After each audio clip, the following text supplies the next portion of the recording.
Alright, so I made a purchase yesterday. I think you guys are going to like this.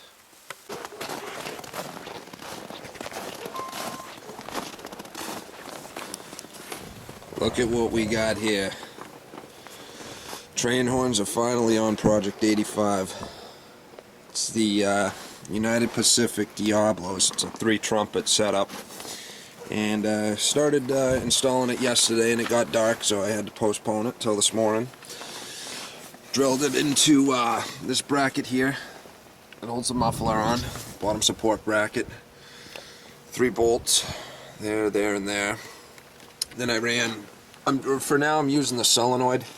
In the spring, I'm going to run it to an air valve because the solenoid's a bit restrictive. But I'm running 3/8 inch Synflex from down here. It snakes down around here and goes right to the fitting on this tank. So it's only about 2 feet away from the tank, which is nice. Today, I got to run all the wiring up into the cab and put in the switch, and then they will be good to go. So let's go get this thing wired up. Alright, so this is the switch that we're going to be using to activate the solenoid here. It's a momentary switch, and it's going to be going right there.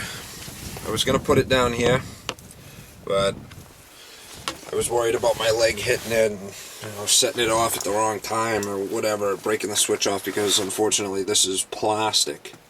They didn't have any metal ones, but it'll work for now. So we'll get some wires run. I gotta take the CD player out here so I can get access behind this panel, because I'm not taking this panel off. It's a nightmare with everything that's wired, all the air valves and stuff. It takes a while to take it apart, so it's easier just to slip up from underneath. So I'm gonna get some wires set up.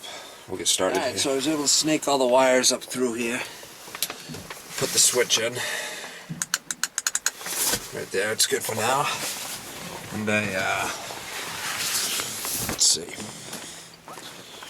Ran the wires down out through the cab. Right there. Comes down. Goes underneath this panel right here. Comes out right here.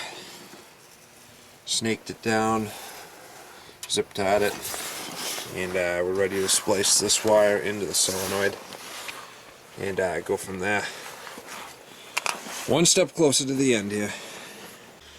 Alright, so I got the power wire all set up, so what I'm going to do here for the ground is I'm going to run the ground down through this grommet right here, and we're going to go directly to the negative battery terminal, probably this one back there. Actually, maybe this one up here, it's easier to get to.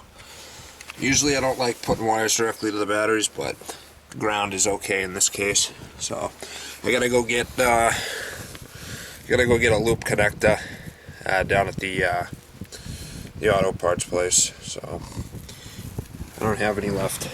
I'm gonna go do that, come back, put the ground on, fire up the truck, build up some air, and let's see what happens. Test them out.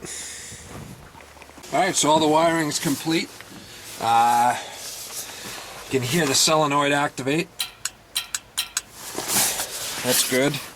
One of the power wires wasn't completely connected, so I had to take this dash panel back off and redo it, but it's good now.